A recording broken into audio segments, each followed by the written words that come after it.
Hello interwebs, I hope you're doing well because today I have a very special treat and something that I am so excited about that I got the opportunity to do, and that is I am interviewing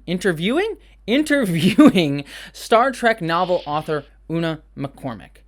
Now, for those of you who don't know, I mean, if you've been watching this channel for more than 2 seconds, you already know this, but I'm a huge Trekkie. But for those of you who haven't been following this channel for very long, you may not know that I'm actually a huge fan of the Star Trek novel verse. Literary verse, whatever you want to call it. You know, I love Star Trek in all of its forms, but I have been a huge fan of Star Trek novels since I was a little kid. You know, when Star Trek Nemesis finished and Enterprise was canceled, the only new Star Trek that I got was the novels, and I really fell into, you know, those novels each and every time they came out. I loved them, I adored them, and honestly, still to this day, the Star Trek novels are where I think some of the most creative and most genre-pushing and most out there stories are being told within the entire franchise. Like, quite literally, in the other room, I have 2.5 bookshelves just devoted to Star Trek novels. I kind of have a little bit of a problem, but I've been collecting them since I was a little kid, so you have to forgive me. It's a collection that's been going on for nigh 20 years at this point, so it explains it a little bit, I guess.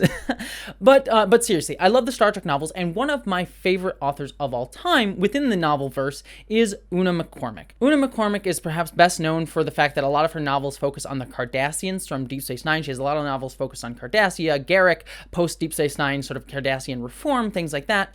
But I also love that she is an author who is so great about taking the political and making it personal, and the personal political. And so I reached out to her because she has a brand new novel, Star Trek Discovery Wonderlands, that I reviewed over on my secondary channel, if you want to see my full review of that, that discusses Michael Burnham during that sort of year in Star Trek Discovery Season 3 where she was separated from the USS Discovery. I won't say much more than that if you haven't seen that season of the show. So this interview is going to, at some point, going to focus on that novel, but I wanted to take today's video to kind of really highlight Una McCormack's style, what she's interested in, the themes of her work, because like I said, I really love that she is such a great job at marrying the personal and political. And other books that you may know her from if you're a big Star Trek fan, she's written for Doctor Who. She wrote a recent Time Lord Victorious novel for Doctor Who. She wrote the Star Trek Picard prequel novel, The Last Best Hope. She wrote Star Trek Deep Space Nine Enigma Tales.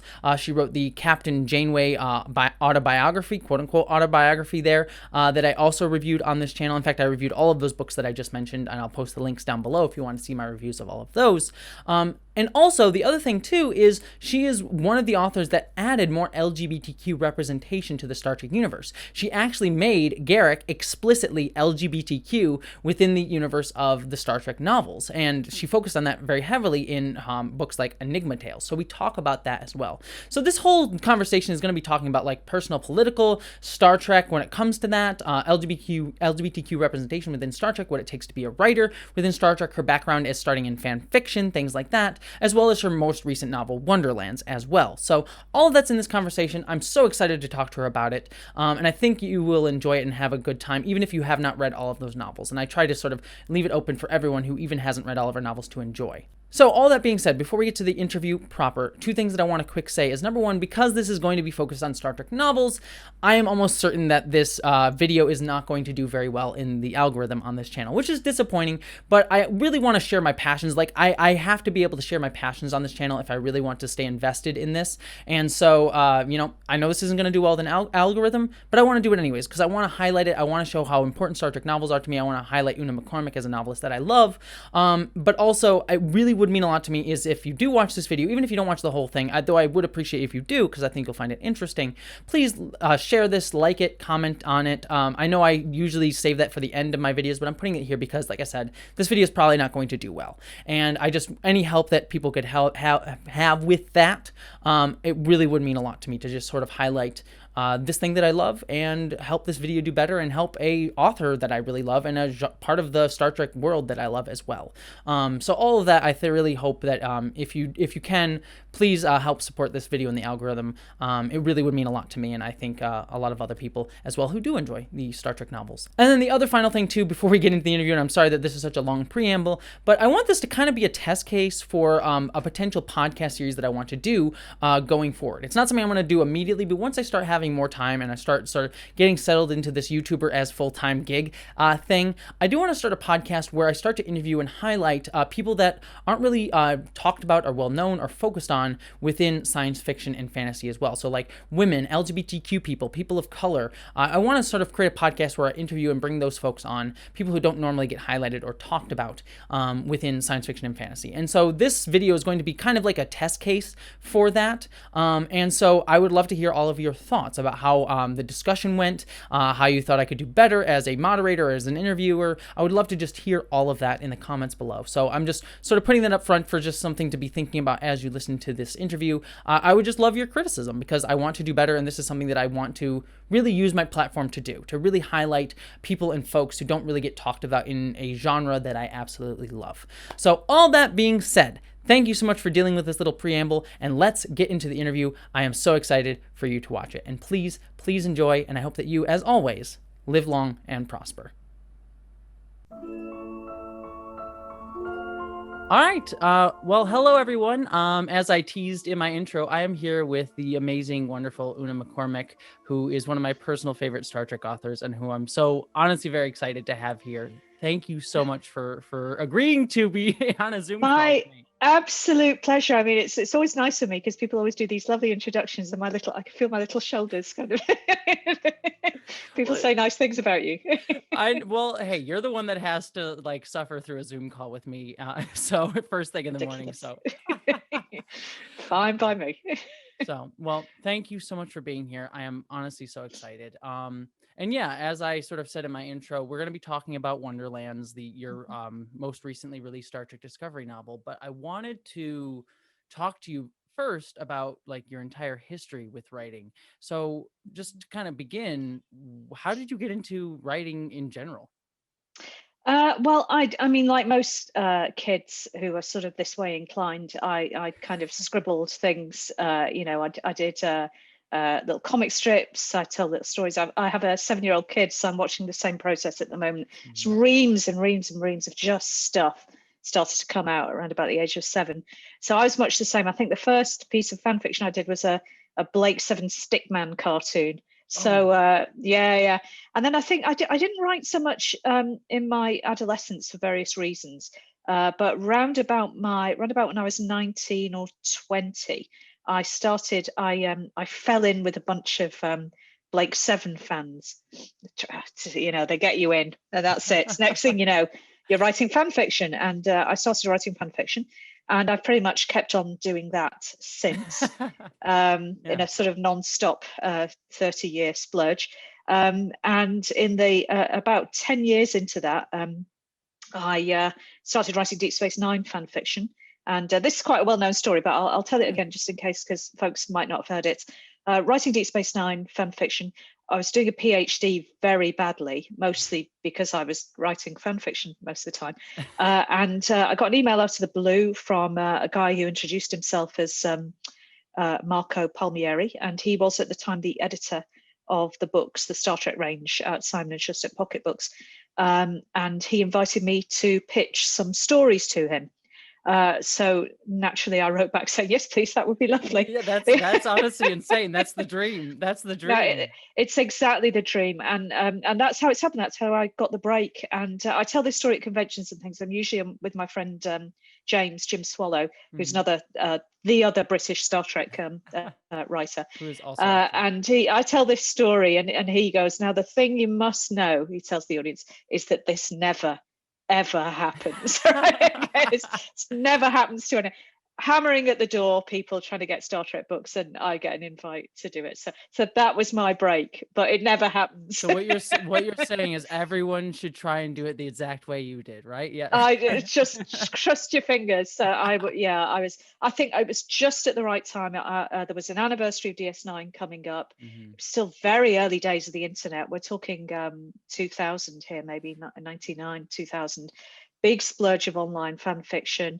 An editor scouting for new people, and just a whole host of things came together. I think there's a much higher sort of signal to noise ratio, this kind of stuff now, and the gates are much further down. The show wasn't in production, so there was a smaller pool of people. All the stars aligned. Boom! Plus it's Deep Space Nine. Plus it's Deep Space Nine, which sadly was the one that probably got the least attention as well, which is deeply unfortunate. And thankfully, reversing today, but. Yeah, I think Netflix and lockdown have been very good for Deep Space Nine. Very, very yeah, much so. And the actors have really, I think it's been really noticeable how present the actors have been online from DS9. I mean, in all cases, but maybe it's just I'm looking for DS9 actors, so self-selection bias. But they've been a real presence. We're always on the lookout for DS9. Yeah, we're always who isn't following Andrew Robinson, really? Absolutely, the exploits of Andy Robinson. So what drew you specifically to Deep Space Nine, though, and Star Trek in general, I guess you should say, but Deep Space Nine in specific?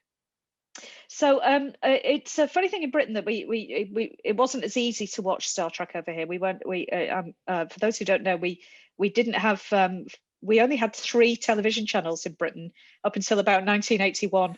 So and they weren't broadcasting. BBC One, BBC Two, BBC Three. Yeah, pretty much. It was BBC One, BBC Two, and then a kind of independent local channel, and they weren't broadcasting all day. So there were large sort of dead zones in the day. Well, I don't know what we did. We must have read books or talked to each other or something.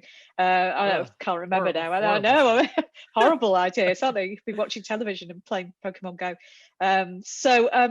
Star Trek was kind of intermittent. It wasn't like we had syndication and things like this. So I'd kind of seen original Trek. And then Next Gen arrived, and I was exactly the right age. I was sort of, I must have been 16. But of course, this being Britain, I had to locate it on videotape in Blockbuster video outlets.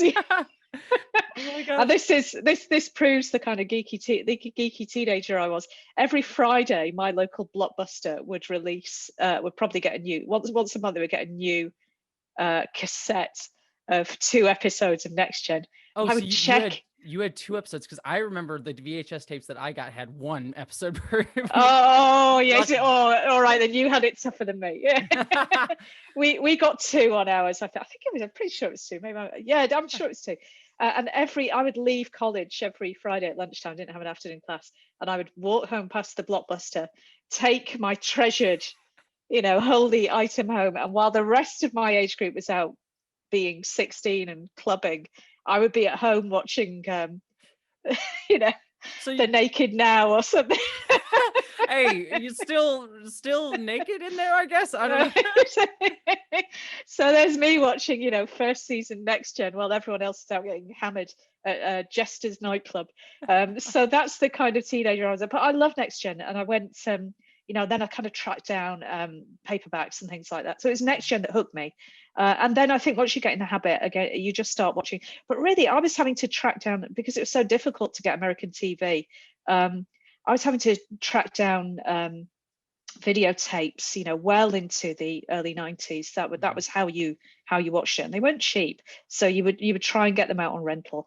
And I kind of bounced off Deep Space Nine when it came out. I remember watching the first few episodes with my other half, and we kind of went, yeah. And I got sucked into Babylon 5. And those of you who remember the internet in the mid 90s, that was that was the schism. That was the fight. Yeah, sort of anti-Trump had nothing on Babylon 5 DS9. It was the absolute the Discovery versus the Orville thing of its day. Oh yeah. Oh, I mean, that puts it. It's nothing to do with it. You were one or the other, and I was Babylon 5. So I was absolutely, and then this is one of these things that comes back to bite you, because a friend lent me his DS9 videos and said, I really think you should. I'm like, oh, no interest, absolute junk. Put it on. He was very clever. He gave me Way of the Warrior. Sort of, that was the first one. And I put that on, and I went, okay, this is interesting. Who's this kind of reptilian guy? Oh, look, he's getting hit by Klingons. Oh, look, he's kind of, he's laughing while and then Little Hearts in My Eyes. Either Garak had walked on, and that was it. I was a Deep Space Nine fan, and by the end of that, I was buying the videos and lending them to my friend. So that was so quickly kind of just like passing on the drug, just Yeah. becoming just a Star Trek dealer. junkie. And it wasn't just that. I think it was I think it's a show that really benefits from being able to binge. Mhm. That actually watching it week by week, I mean, it's made in an era of syndication, but I don't know what those guys were. I know they wanted to serialize, but I don't know. I don't know if they saw this coming or whether they just had a sense of where TV was going. But really, and we know this now from how people are watching it on Netflix. It's Mhm. a show that you just want to absolutely power your way through, particularly once the Dominion War arc gets underway. So coming to it, rather than watching it week by week, coming to it with as a huge stack of videos, put the next one on, put the next one on, put the next one on, and that's exactly how to watch it. So that worked, and it was the recurring characters, the recurring storylines, and that little edge of subversion that you get to Deep Space Nine. It's kind of taking Star Trek and going, do you know what? I bet there's a dodgy side to this. It's like this ain't your daddy's Star Trek. This ain't your daddy's stuff. Exactly that. Exactly Yeah. that. Although I know my dad can kind of, exactly his. Awesome. Yeah. Yeah, it is interesting that you say that it's like it's made for binging, because I just binged it myself during lockdown, Mm, and it was really nice because it does have that sort of like, oh, I can see the recurring storylines week to week, but I also get the yeah, nice little comfort of a story that concludes and ends. So it's like it's both exactly comfort that. food, but also an ongoing story at the same time. It's kind of that nice middle ground that the other Star Trek Mm. shows can get to at times, but Deep Space Nine sort of has all the way through. Yeah, I've just binge watched Enterprise because I'm on a quest to. I thought I'll try and watch all the Trek I haven't watched. I And saw your tweets about that. They were fun I to watch. I really committed to this. I got through it in slightly under a month, and I think it just that last season where you get those mini arcs. Hmm. I think they were on a brilliant mode of storytelling Trek there, much more successful than season three. The Zindi arc, I'm afraid I found really quite dull. Mm. So that long season, they were on to something really good with those sort of 3 episode mini arcs, and that's the way, and that's perfect because that's my lunch break. Yeah. Exactly. Quite a long lunch break, but yeah, quite good. Hey, hey, I'll take it. But yeah, no, Yeah. Enterprise is such a weird show in the sense it's Mm. my personal favorite, but it's the one that's like it has everything that I love, and hate is the wrong word, but more just like I'm like, oh, this is where you're. This is all the worst parts of Trek and all the best parts of Trek in one series. It's It's the equivalent of in Britain, of course, football is whatever, and there are lots and lots of people who just support very, very, very bad small teams. Yeah, uh, and their love for the potential yeah. keeps them going back again, again, and again, and again. And that's what I found I was doing with Enterprise. That I could see this kind of shining castle on the hill, yeah, of what Enterprise could be. And sometimes you got this little glow of the numinous, and then most of the time you had this thing kind of made out of matchboxes. Just was nowhere near what they were trying to do, and it's by far the most sexist. I mean, Mm. even more than original Trek, in a kind of, because you kind of think, I'll forgive the 1960s. Yeah, you can at least let it's like, well, it was the Yeah, 60s, I guess, you know. but guys, we've had second wave feminism, and this is your answer to it. It's just ludicrous. So, but I loved it. I really, really enjoyed it. As I said, I think I nodded off during a couple of those indie episodes, but when they get the goofy stuff going, I thought it was complete joy. So all I've got left now to watch of my mega binge of my kind of completest thing is, I think I've got 3 episodes of the animated series and some Ooh, short treks, which are almost impossible to find in the UK because they're really? not. The second season they didn't release in the UK Oh, that's on annoying because Netflix. I've liked that season even better than the first. So that's I know, it's very, very frustrating. So I'll have to sort of find out where. I think they're popping up at the Blu-rays or something. So mhm. I'll have to get my I'll have to get my flying monkeys out looking for them. Well, to segue off of that, you mentioned earlier Sure. when you were talking about Deep Space Nine, that fell in love with Garak, that he was sort of like you're into Deep Space Nine, Mm. and I mean, you have kind of gotten a reputation in like the Star Trek novel versus like the Cardassian person who just like half of your novels are all about Cardassians. So, is that something that like you actively chose? It just sort of the projects that you got assigned to? I'm actually not entirely sure how the process of the novel pitching works from your end. I guess we should, Um, yeah. it was pretty much my choice. So when I was approached that first time to pitch, I said, well, what I want to do is a follow up to In the Pale Moonlight, which is my absolute favorite episode of Star Trek. Because it's the best episode of Star Trek. That's an objective fact. So you're with someone who agrees with you completely. So there completely. You go. There you go. We know this to be true. So I pitched that, and that was just to write. I said I want to take Sisko and Garak to. I think I said to Earth. I want to follow up some of the kind of payoff for that. So I kind of picked that, and then as I recall, Marco said, "Okay, let's work that one up." And at the same time, he was doing a series called Worlds of Deep Space Nine, where they were short novellas. They're good fun. They were kind of two novellas in one book, like those old style. You can flip it over. Yeah, They were a lot of fun. they were lovely, weren't they? Yeah, yeah, they're great. So yeah. a real old style kind of science fiction publishing, really lovely. And he said, "Do you want to do the Cardassia one? It's kind of post-war." Absolutely, that's completely my ballpark. And I think I did a short story as well about one of my favourite settings in the whole of Deep Space Nine is Kira, Garak, and Damar in Garak's mum's basement. She's great. I love this idea of Garak's long career brings him back to his mother's basement. It's one of my favorites. We all end up there eventually. We all end up back in our mother's basement. At least as a millennial, I understand that very hard. Exactly. It's a kind of super spy in his 50s back in his mum's doing the washing up. So I love that setup. So that was a short story. So mostly I kind of pitched, and then I think as I got more projects, and Marco was sort of had this sort of big. We almost called it the relaunch, DS9 relaunch. It was called a relaunch, but we kind of thought of it as a sort of season 8. I kind of sort of started to self-select. So then we did the Never Ending Sacrifice, which was a follow-up to a season 2 episode called Cardassians, about a little Cardassian boy who's being brought up by Bajorans and then gets sent back to Cardassia with his father.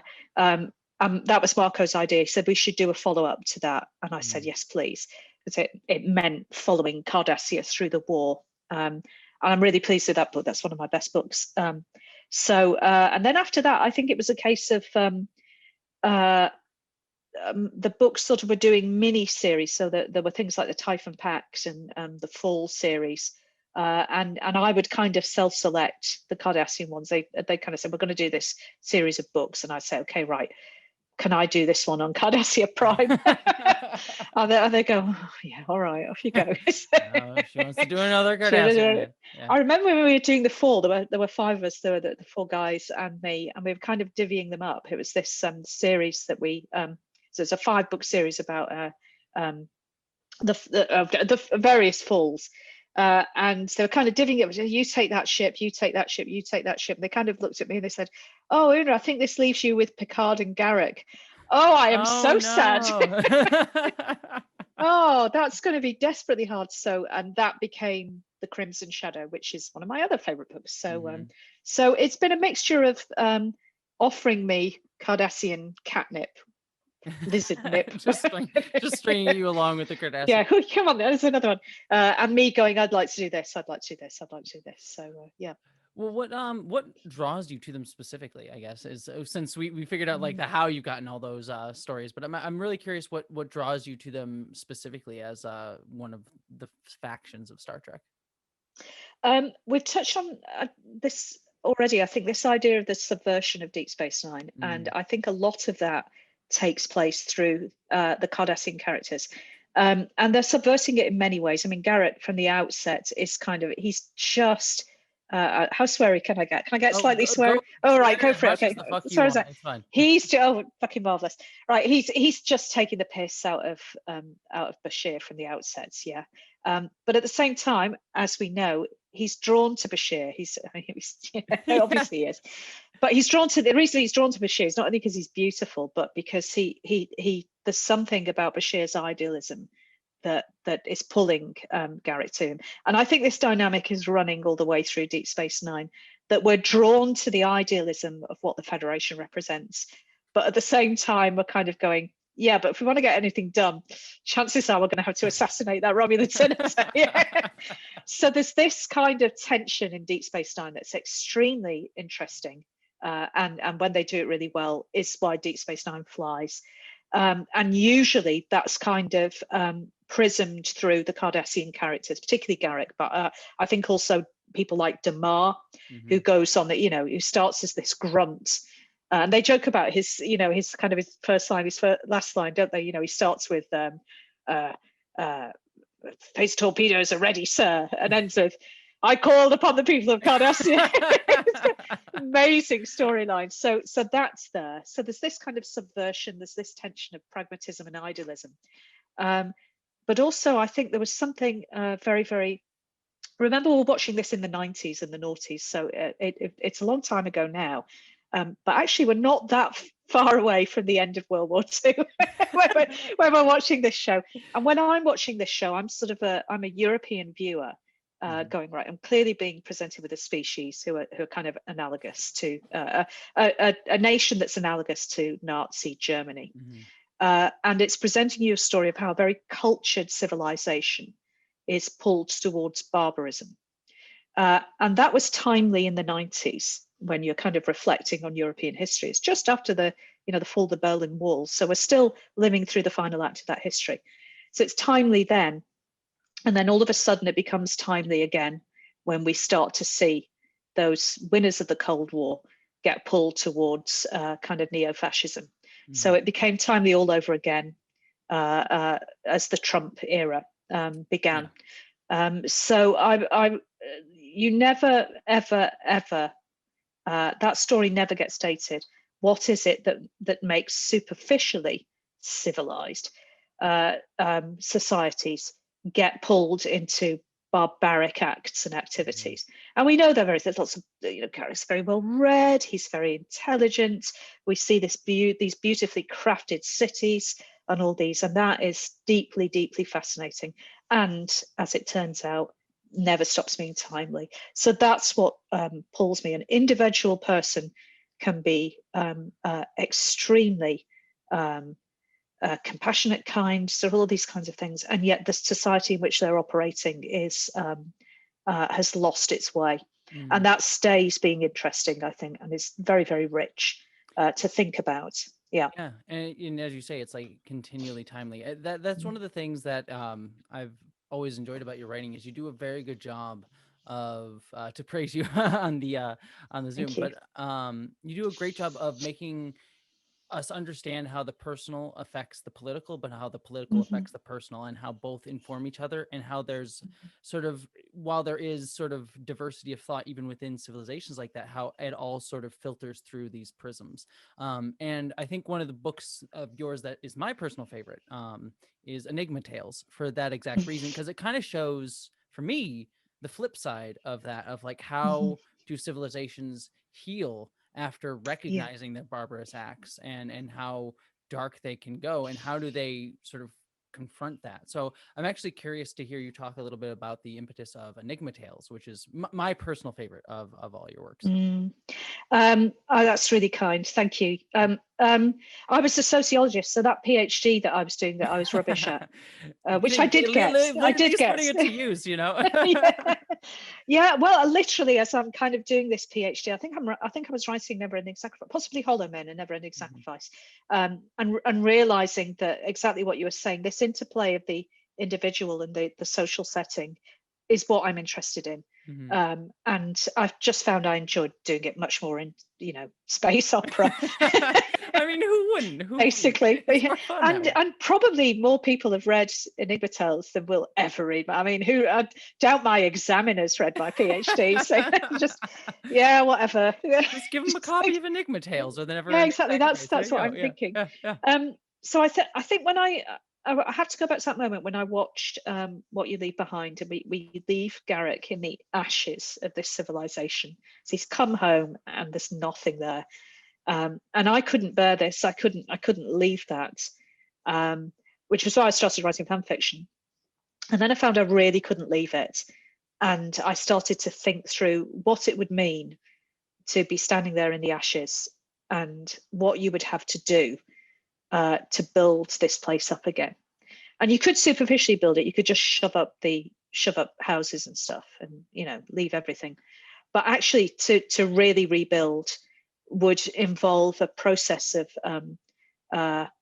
real soul searching and reconsideration of all the lies and deceits and sort of lies you told yourself in particular that brought you to this.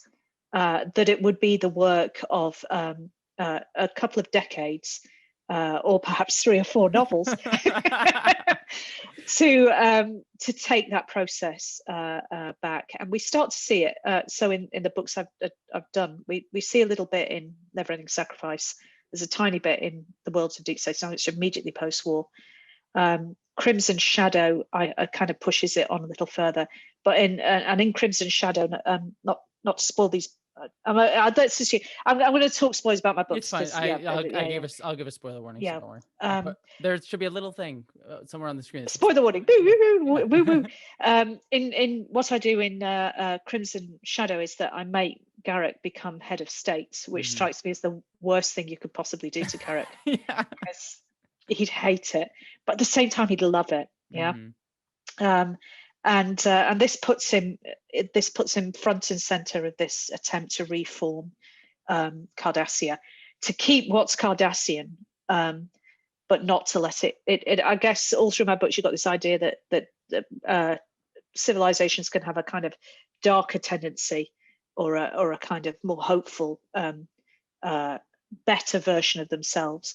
So everything that's good about Cardassia, which is kind of being community minded and mutual aid and all these kinds of things, gets kind of twisted into totalitarianism. But the good side of that would be being community minded and helping each other and all these kinds of things, and a sense of strength in coming together. I mean, in ways, it's kind of a reflection of the Federation's ideals too, in a weird way. It is, which is diversity and all these sorts of things. And then in Enigma Tales, I think Garak has been head of state for a while, and we see him under pressure, perhaps to act in the old ways, and making decisions about how he can be a responsible and good leader without falling back into those ways. So that, I think, was what was driving Enigma Tales. At the back of my mind, I always felt that this was a trilogy of books about Cardassia. So in my head, there is a 3rd book about Garak as head of state, but I don't think it's gonna. They're wrapping up the range now. So this is the problem with time fiction, is that if I'm kind of at the mercy of the new exactly. So well, the books have moved on now. The books are kind of with the newer shows, but in my head there is a wholly formed novel of kind of the end of Garak's reign. So pin me down at a convention one day and I'll do it. Well, that is a great tease that I will have to make sure oh, my cat is suddenly coming into the room. Hi, Newt. Hi, buddy. You want to say hi? Well, my cat may join us here, but no worries. But one last thing that I wanted to kind of ask you about this section before we move on to like the more recent stuff and your work with like Picard and Discovery and things like that, is in Enigma Tales and in the books prior, you make Garak explicitly LGBTQ, a member of the LGBTQ community, something that was sort of teased in and definitely in the performance of the character. Oh yeah, I mean, well, not even teased in the performance, I think quite explicit. Yeah, very much so. And so I just wanted to, number one, say thank you for that, because that's amazing. And I have always appreciated that. And then just sort of like what kind of went into your feelings on that, and sort of creating that aspect of the character in a way that was a little bit more explicit than the show was ever to do. I should say. Well, remember, I'm coming out of a kind of fan fiction background, so whilst I was never really writing. I didn't write a great deal of slash. I never really wrote a great deal of slash, or much shipping stuff actually. I was reading this stuff and very very absorbed in it. I think as the books went on, and I felt a little bit braver because these are my first books, and you're working within a big franchise. I think I just gave myself permission. And I think I think once I'd got myself kind of, I mean, obviously Andrew Robinson is the Garak writer because he's done a novel as well. But as I kind of find myself in a position of being the person that people go, oh right, Una will be writing about Garak, Una will be writing about Cardassia. I thought I can't not put this in, because that's not fair and it's not right and it's quite cowardly. So I just started writing more in. And it seemed that they were quite happy to publish it. So I thought, okay, right, then I'll just keep writing it. This is one of my frustrations about the third book, is that you kind of get all the end of this. I've got all these payoffs in mind that I don't know. Well, once the book range is finished, then I'll just say, well, this is what I would have done in this book and this kind of thing. So so I just and in the later books, I give him a partner, I give him a it's a guy that he's named on screen, a character called Parmack, and then he pops up in as a character in Stitching Time, Andrew Robinson's book, and I make this Garak's partner, and I think some people have really loved that. They've really loved seeing a kind of this queer representation in the books. Others, I think, have been frustrated. Firstly, that it's not Julian Bashir. I'm kind of in a corner here because the books have been doing other things with Julian that I kind of had to work around and sort of I get him handed to me comatose by David Mack. Yeah, what do I do with this guy? So, it's very important that he does the spy stuff. I understand that, but it was so frustrating to see him in a coma. So I just want them to be in love. I think if I'd known I wasn't going to do it, it's like Babylon 5 getting cancelled. If I'd known I probably wasn't going to get to do this third book, I would have accelerated the storyline I had in mind. So that's one big regret, I think. And then I give him I give Garak this partner, and I know other people have felt maybe they could more explicitly state that they're married. Pinning Garak down to any kind of factual statement about his life, I mean, it's almost impossible. Yeah. I'm sure he managed to get him to be head of state realistically. So well, I think he felt backed into that. It was him or nothing. So kind of So the one thing Garak's very good at is punishing himself, and I think that, well, I mean, obviously his father was effectively running Cardassia. I think to prove that he can do that, it's like I can do everything an Arbrentane does, but backwards and in high heels. Is how you think of it. I can do this, but not clandestinely and without killing millions of people. So that's going on there. But I wish if I'd known what I'd known, I would have pushed it a lot further in Enigma Tales and just gone all with it. But I was kind of testing limits of what I could do, and then it seemed to be that I could do whatever I liked. But that I realised at the end of my last book, I think. So as far as I'm concerned, he and Parmack are a couple. I think that's on the page. They do couple things together. Those couple things. Yeah, it's they're a couple. And then into this mix arrives the love of Garak's life. So that's a great start for a book, which I'll never get to write. Well, I will have to imagine it, but I just fly free. I think what's great about this is that we can take these worlds wherever we like. I have written a piece of as people know, I had a fan fiction background. During lockdown, Andy Robinson and I nearly called him Julian. Alexander Siddig were doing script readings and the Sid City stuff, and they did a lovely Garak Bashir piece called Little Achievements by Elmi, and that's worth going to see. They, they're an old married couple by then, which is very, very sweet. And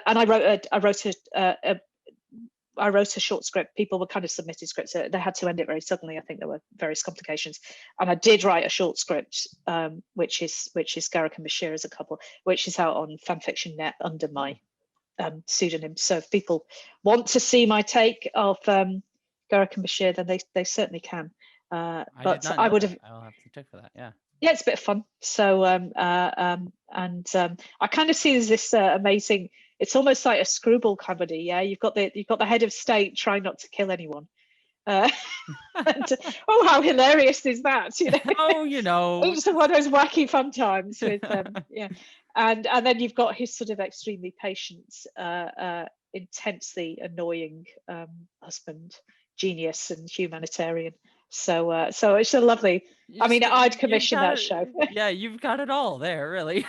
it's like in my mind, it's something like the and I mean this not as the Marvel universe, the old '60s Avengers, yeah, Steed and Peele, or one of those '60s film series of The Persuaders or something like that. Roger Moore and that's how I do it in my head. I don't know. I'm very, very old. Very, very old indeed. I actually did. So to be fair, I did have a copy of the movie Avengers that you're talking about, but I never watched it. I owned it. No. The one with no, don't watch that. I had a copy, but I never did watch it. But I owned no, don't watch that. Go and find the source. Go and find the '60s series with Dinah Rigg, Patrick Macnee, because it's a joy from start to finish. It's bonkers. It's wild. The outfit, it's so '60s. It's all the joy and color of what 1965-1966 must have been like, hitting post-war Britain. With just all this youthfulness and joy and hilarity and madness. But do not watch the film under any circumstances. Fair. No, absolutely not. They had to rename the MCU film in Britain. Really? They had they called it Avengers Assemble because everyone would see the Avengers and go, "That's Steed and Peele. What is happening here? We do not understand." Yeah. Who's this poor guy? And it's nonsense. I was looking for Emma Peel, so don't watch the film. Find the TV show, and it's bound to be everywhere these days. I would have thought so. It's somewhere. Well worth a look. I'm sure. Yeah. No more VHS tapes that we have to get from Blockbuster.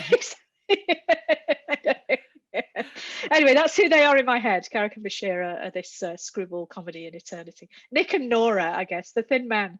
Yes, okay, that's a reference that I do get. Yes. Yeah, you got that one. Yeah. So I guess moving on to more recent stuff. The next book that I kind of wanted to talk about was your Star Trek Picard novel, which was The Last Best Hope, which I believe.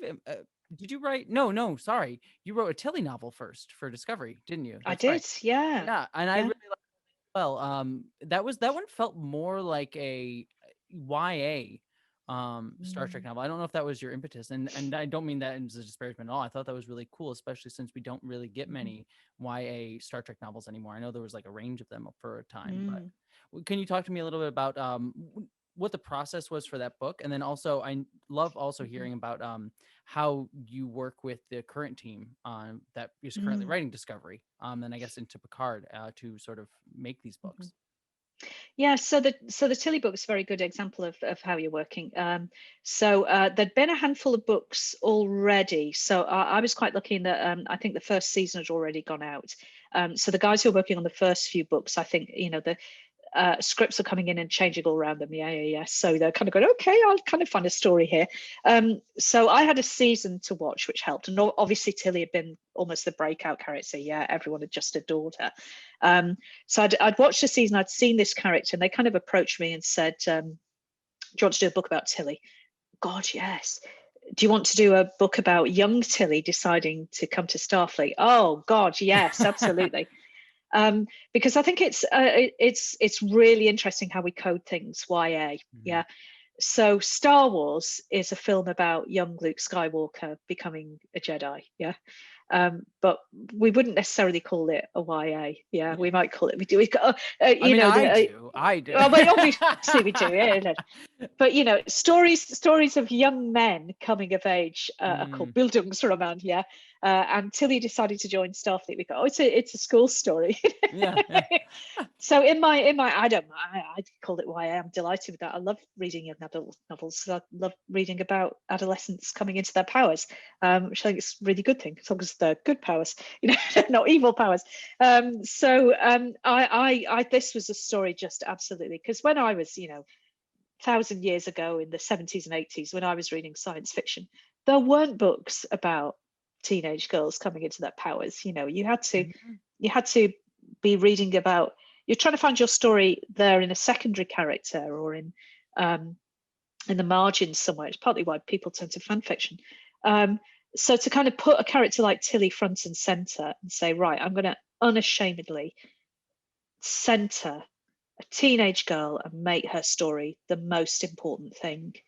And it's not about battles, it's not about life or death situations, but it's life or death to her. This is her life we're talking about, her choices, what she gets to do, how she gets to conduct herself, how she gets to find happiness, and these are important. So that was the book I wanted to tell.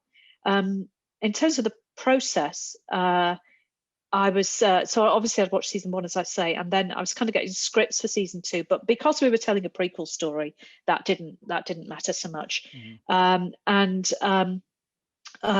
very lucky now in that there's a writer called Kirsten Beyer, who's the co-creator of Picard and also has written and worked on Discovery. That was a Star Trek novelist. Had written Voyager novels as well. Yeah, the Voyager novels, kind of the Voyager relaunch is all Kirsten's. She's Voyager where I'm Cardassia, I guess. And she now keeps a really close eye on, she's really canny about how the books can support and enrich what the show is doing.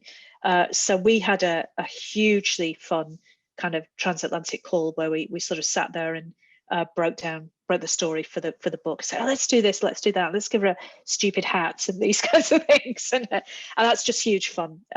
Novel writing is quite lonely, so when you kind of do something a little bit closer to TV writing, it's a real riot, because you're bouncing ideas off someone. And that was the Tilly novel, and then basically that's been the process for the other Star Trek novels that I've done. That they've kind of come to me and said, we want a Picard prequel novel. Which of course is really exciting because everyone was talking about the show. That has to be super exciting to be. It was massive, and he signed the NDA and his access to the scripts, because you need to know again how the story's panning out. They're beautiful scripts as well, incredibly beautifully written. And again with Wonderlands, which is Wonderlands, which is a Discovery novel that's set in the gap year that we know that Burnham has between arriving in the far-flung future and Discovery arriving. So we know she has this year, and that's telling that kind of story. So again, you kind of you take a look at the scripts, you get a sense of the kind of tone and flavour of the series, the particular series. And then you sort of, I'm usually working with Kirsten to kind of, what's the really good story that we can tell here that will make the, you don't have to have read it to watch the show, but if you watch the show and then read this, you really get rewarded. There's lots of enrichment. So that's the process basically, and it's great. So I guess we should get to Wonderlands, so I want to make sure we talk about that specifically. But I have one last question before we get to that, before we start talking about that book specifically. How does it feel, the fact that technically, I believe, if I follow this right, the character of number 1 is named after you? Because for those in the audience who don't know this, the Star Trek Legacy books were a trilogy written by several other authors, but in that trilogy they named number 1 Una. In that trilogy was the 50th anniversary trilogy, I believe, right? For you. And then the TV writers just sort of looked at that and grabbed that, and so technically you are the namesake of the First Lady of Star Trek. Absolutely. Well, you can't complain about how life turns out. Okay, there I am, torpedoed back. It's like a reverse Red Angel, isn't it? It's the boink. Yeah. The back into the very, very start of the DNA. No, I was absolutely thrilled. I think Una is a good name for her as well, because obviously number one. So I think they had that in mind. And then I think when the guys were writing those books, I think it's Greg Cox, isn't it? It's in his book, and Dave. I think Dave Mack had said, "Oh, we should call her Una because of Una as well." And then it's they kind of picked that name up from the books, and it fits in many, many ways. Well, who's not going to be pleased by that, eh? Yeah, no, that's amazing. Literally, I the first lady of Star Trek. That's I know. I think only if we'd found out that the female changeling was called Una. It'd be. But no, this is much cooler. It's just really, really awesome. So I'm just delighted with it, obviously. Yeah. Well, who's to say that they both can't have? I'm gonna name them. I'm gonna go to Memory Alpha right now. Change it to Una. I'm sure that will be totally fine. That will last about 2 minutes. The way that place is run. Yeah, exactly.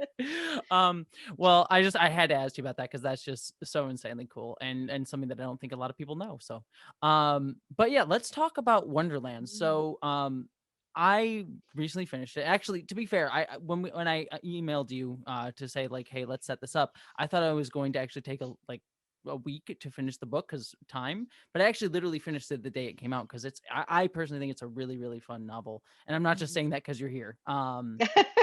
But I just really appreciated the journey that you took Burnham on, because it's got to be sort of an interesting place. I mean, it's kind of what you probably do a lot of the time as a tie-in author, but specifically here, it's like, the end point, where she starts, and you have to sort of like thread the needle between those 2 points. And I thought you just did it a really, really, and then also within that, like, still make it feel like a complete story that's like kind of in middle part of her journey. And so I'm curious about like how you decided to go about that. Yeah, it's a real fan fiction writer's trick, isn't it? Because that's what you're doing as a fan fiction writer. You're going, but I do not see the emotional beats between what we saw on screen here and what we saw.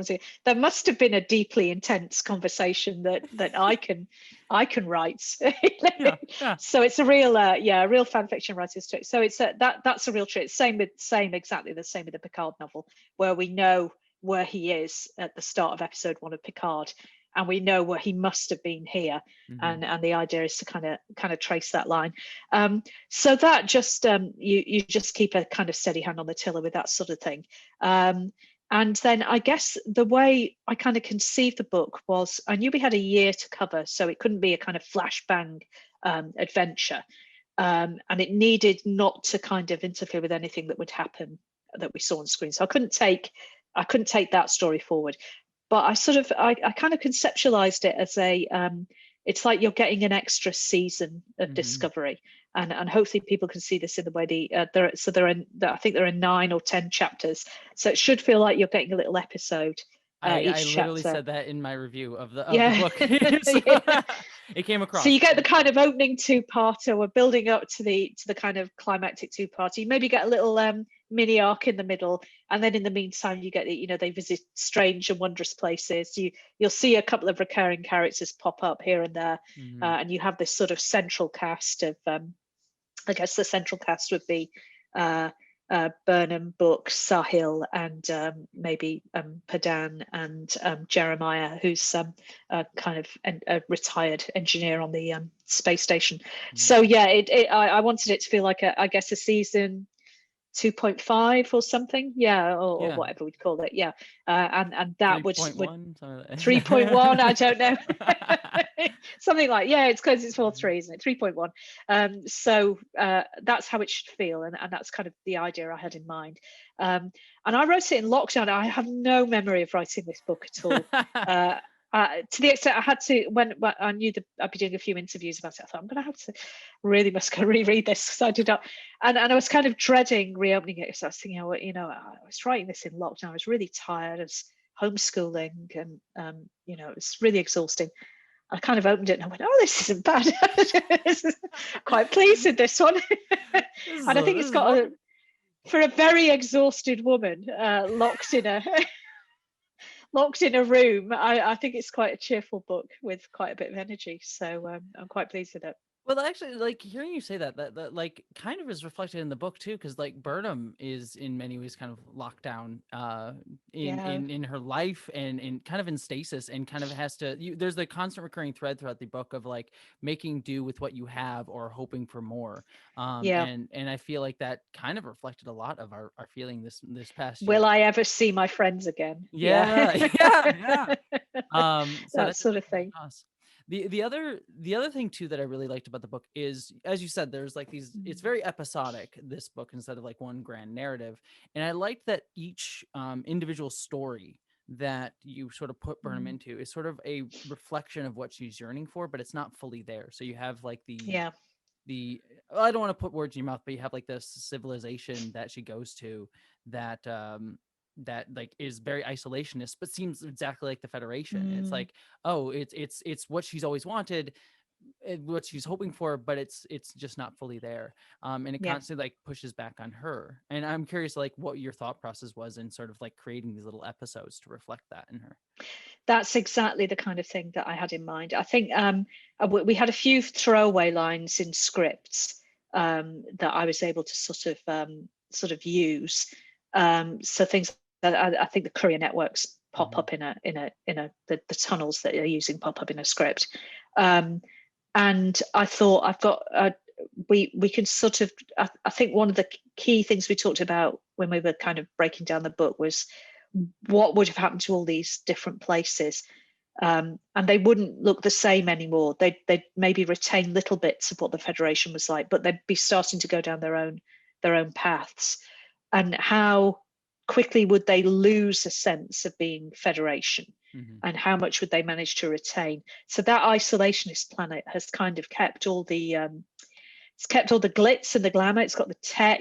Yeah, I imagine them as being quite a small population, Hmm. um, uh, and with lots and lots of resources. So they could maintain an extremely high standard of living, uh, um, but they don't want to attract any attention. So they've become very very inward looking, which of course is the opposite of the Federation, which is outward looking, explore new worlds, all these kinds of things. So they've lost all of that. But they've kept all the high tech. So everything has kind of kept a little bit of what the Federation might be, but it's all slightly different and it's gone down its own path. So maybe the couriers have kept that curiosity and that self-reliance, or there's a generation ship in the book as well. Hmm. They've kept a sense of the Federation as something to strive towards, an ideal, but it's not working in other ways. Yeah, Yeah. A lot of yeah. hours. I'm really interested in generation ships. So Hmm. it's an idea I keep on getting drawn back to again and again. Um, so I think in all of these we see it's almost like she's finding little fragments of the Federation here and there. But even when she picks these up, she doesn't end up with a. It doesn't build a jigsaw. It builds a kind of kaleidoscope. Yeah, that Mm. bits don't fit together anymore, because it's gone. It has gone, and what's left are little fragments. But you can build something from fragments, I think. So I don't know what they're going to do in season four. I haven't got any clue of what's happening in season four. But that's what seemed interesting to me, and that's what I put in the book. Hmm. So yeah, definitely I had that in mind. Yeah, awesome. Sorry, my cat sort of walked in front of the screen. I was like trying to make sure I was like but I was like, "What are you doing, bud?" So, um, They steal the show, just like Grudge. oh, Yeah. they always exactly. I love all the grudge attention throughout the book too. By the Yeah. way, because Good. the question that I usually start off my reviews with a little joke, and for yours I was sort of like, so if Grudge is the queen, does if this is based on Alice, Yeah. is Grudge the Cheshire Cat, or is she the Queen of Hearts? Oh, she's the Queen of Hearts. Off with their Exactly. head. Yeah, yeah, none of that. Exactly. Yeah. Um, so the other trick that I really loved in the Mm. novel was you had these sort of logs from Sahil's grandmother, who sort of was there for the fall of the Federation, or at least could see it from her small little viewpoint, and also right Mm. before as well. And I really loved your sort of like look at that there were problems that exist in the Federation before the fall. Mm. And I was curious if you could talk a little bit about that, because I thought that was such a really cool and probably the novel's biggest surprise for me, because I was not expecting to see that. Do you know, writer's logs are such a logs like that are such a writer's trick. You go, oh my God, I've got 100,000 words. Quick, let's switch into first person epistolary. that that'll give you 10,000 in the bag. So it's such a, but then you've got to make them work. And so I knew that they're kind of counterpointed with Burnham's logs, because I think we do have to kind of go into her point of view as well, directly into her first person. But the idea of these logs was, I think, to convey the story of the burn in a way that we've heard people tell us about it. Oh, the burn happened, but I wanted people to be close to a first-hand account. And that character is a Federation councillor, and she happens to be on her home world when the burn happens. So she's come home for a holiday. She's had an annoying council session. She's had some piece of legislation ruined by bureaucracy. This is a very Brexit novel as well. It's about the European Union. So we start to see a little glimpse of perhaps the Federation has become unwieldy. It's not responding to needs as quickly as it can. And she's having a great time. She's having a lovely holiday. She's kind of gearing up to getting back to work, going back to Earth, being annoyed by the Tellarite ambassador or whatever. And then all of a sudden, a massive disaster hits, and she basically finds herself in lockdown. Yeah, but there's no coming out of it. And she realizes pretty quickly that this is not a matter of communications array going down or a local incident. This is something that has wiped out the civilization pretty much overnight. And she moves very rapidly, and you should see her title change as well. I think she talks about, we need to reconstitute, we need to think about how we're not Federation anymore, because it practically doesn't exist. Exists as an ideal, but we can't, the supply ships aren't coming. We need to think about the legitimacy of our government. And I think I did this, can't remember now, I had to don't check. She stops referring to herself as a councillor, and I think it sets up elections, and the governor is off world, so he's not coming back. And I think possibly she might be a president or a first minister or something at the end of the book. Yeah, she becomes basically the head of state, and is basically like, well, I'm going to have to make some hard decisions, and people either agree but disagree. Exactly that. And I guess my model for that was when you think of the breakup of the Soviet Union, you've got these independent states, and they would need to reconstitute and think about these sorts of things. So again, she's sort of lucky in that she's well resourced. She's got a world with lots of resources. But I wanted a means to show what would be the practical things the world would have to think about. Well, first of all, we've got all these people stuck here who just happened to be here this week. God, you can think of anything worse? I flew in from, I flew in for a trade conference for 5 days, and I was planning to go back to Vulcan, and now I'm stuck on this back end planet in the middle of nowhere. There's no apparent way of getting home. I mean, that reminds me very much of the people who were traveling during lockdown and just got stuck in places and just couldn't go home. Yeah, exactly. That's I used to read stories of people who've been on a remote Scottish island for with cousins they were visiting for the past 18 months because they can't get back to New Zealand or wherever.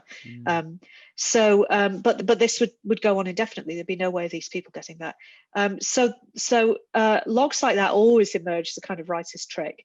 But they also give variety to a novel. I think you've got quite a long novel, so you've got a lot of third person with Burnham, but then you get this different voice telling this story from about 150 years before. So what starts as a writer's trick, you try and make work as a sort of richness and depth to novel. And we hadn't had a first-hand account of the burn, so I thought this was a great way to. You get Michael learning about it, and the reader learns through her eyes and her reflections. So I was really pleased with how they came out for something where you're going, oh, I need words. Every time I look at stories of like writers having that, it's like, I had to just feel something that usually ends up being some of the most interesting stuff in a book. It's probably where you're freest because you're just letting go. It's probably where you're being most creative.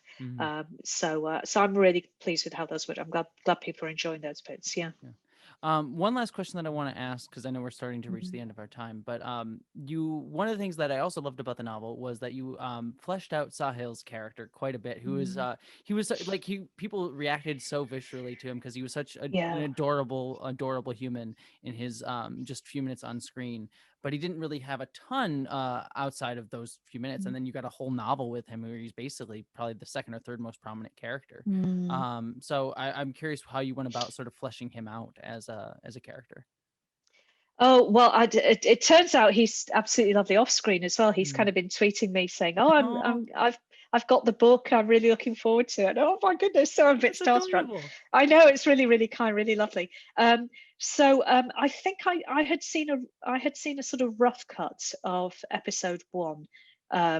So which is where you see it, but you don't get to see any of the special effects. So they're always really entertaining to watch these. So you're really focused on the characters.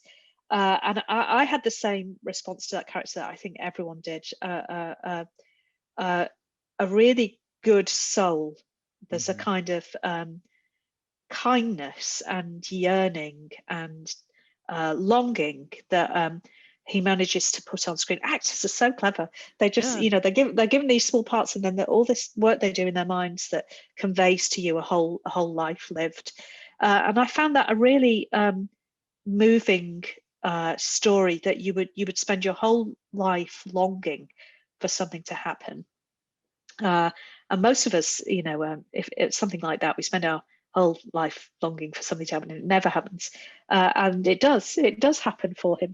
Yeah. She walks in, Burnham walks in, the Federation officer walks in and says, "Hi, I'm here to take Nice to meet command." you. Nice to meet you. Yeah, so, and he was such a gift. From a narrative point of view, obviously, he's there to kind of explain to her Hmm. the world that she's in. But I just wanted that performance was so brilliant and so striking that I thought we're wasting a character if I don't use this as much as possible, and just think through what that life must have been like, living in the ruins of your own civilization. Really moving. So, and then this hope arrives that perhaps it's going to come back again. Yeah. So, I think with a book like this, you have to be sort of your. What was interesting about it is the Federation represents an ideal, yeah, a future that we're looking forward to and hoping for, yearning for. But in this book, it's a world that's lost. So you're constantly straddling a line between desire and nostalgia. And that was a Mhm. really interesting thing to play with the Federation ideal, because usually you're just playing with desire. But in the Picard book as well, perhaps I think you're getting a sense of a world that is lost, and that's a really interesting thing to play with. How do you turn nostalgia into a positive dream for the future? Yeah, exactly. Um, I was actually going to bring that up because that was mm, one of the things we didn't have time to really touch on the Picard novel, but I really liked that you mm, sort of use that to mirror a lot of the make the Federation great again sort of ideas in that book that I really appreciated, and so I like seeing the mm, two coins of that use of nostalgia for a past being used in a kind of darker way in Picard and a mm, much brighter way here in Discovery, which I mhm, think was just such an interesting sort of two sides of the same coin. mm. And I also I think that worked really wonderfully here. Sorry, I cut you off. Oh no, I was just agreeing. Yeah, I think I just in general, I think science fiction is trying to offer us these dreams, but uh, trying to persuade us not to fall back into dreams. But that I'm nearly 50 now, and the science fiction books that I was reading as a kid are now nostalgia. Yeah. Hmm. So keep looking forward. Take what's good from the past, but try and make something good for the future. And that seems to be what this season of Discovery was about, or what I tried to do in this book. So yeah. Yeah, it seems to me to be just what this era of Star Trek, to me personally, is what this era of Star Trek I Mm, think it does so well is it's showing us like, I mean, the franchise of Star Trek as a whole we have nostalgia for, and sort of using that mm, to sort of say important things about the future, but mhm. also saying how we go from darkness into light. I feel like it's just a Yeah. common thread. So yeah, I think you showed that really well. So yeah. Good. Thank you. Thank you. Well, thank you so much. There was so much more that I didn't get to talk to you about. I wanted to mention your Doctor Who Time Lord Victorious stuff, which I thought was also great. Sure. Thank you. So yeah, sadly we didn't get to it, but I thought that was wonderful as well. So thank you so much for joining me for this. I'm My absolute pleasure. like I said off screen, you are honestly one of my favorite Star Trek novelists, and Star Trek novels are my favorite Star Trek stories, to be honest. So I am deeply, deeply honored to have you on the show. So Well, it's an absolute privilege. So invite me back. I've got another Trek book coming out later in the year. I've got the autobiography of Mr. Spock. So perhaps we can come back and talk about that and sneak some Doctor Who talk in at the same time. Most definitely we can do that. And we can talk about, that'll also be a good time to talk about the autobiography of Janeway as well, which we also didn't mention. Yeah, of course. I know. Which is also great. I need to stop writing books. Yeah, I really do. Let us poor reviewers and interviewers catch up to you. But no, yeah, I will definitely love to have you back, and we will talk about all those things next time. So, but thank you for today, and to the audience out there, please check out this lovely person's work. She does an absolutely wonderful job, especially Star Trek Discovery Wonderlands, which just came out. I cannot recommend it enough. I did a review on it. It'll pop up here in the space, so check that out. But thank you so much, and I wish you all live long and prosper. Indeed. Oh, I managed it. We got there. I didn't start the Patron. Okay, I did. But I didn't light it because you all provided. So thank you to patrons. I'm gonna sing the list now, and I hope you like it.